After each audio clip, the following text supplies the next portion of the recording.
Makita rin ka ba? Hingal ng pagod, Hindi nga ako. tunog ng selyo sa papel. Yeah.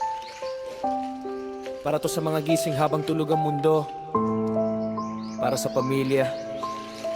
Para sa pangarap. Sulat ng tinta. Pawis ng kumpanya.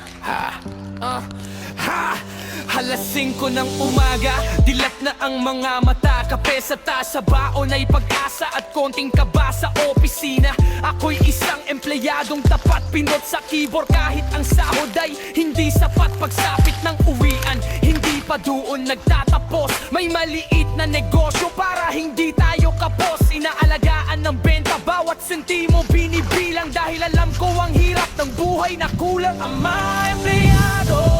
Raketerong palaban, tinta sa balat, pawis sa lansangan kahit anong kayod. Parang laging kulang pa, pero hindi bibitaw, hindi mawawala ng gana. Balang araw, ang pagod ko ay may bunga rin.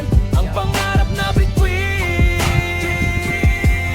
akin ding susungkitin. Yeah! Bunot ang karayong pag-uwi galing sa trabaho. Sining sa balat, side hustle ng isang tatadoo. Bawat guhit ng tinta, may kwentong kalakip. Habang tinitiis ang pagod at antok na umiidlip. Minsan mapapaisip ka, kailan ba ang swerte? Bakit para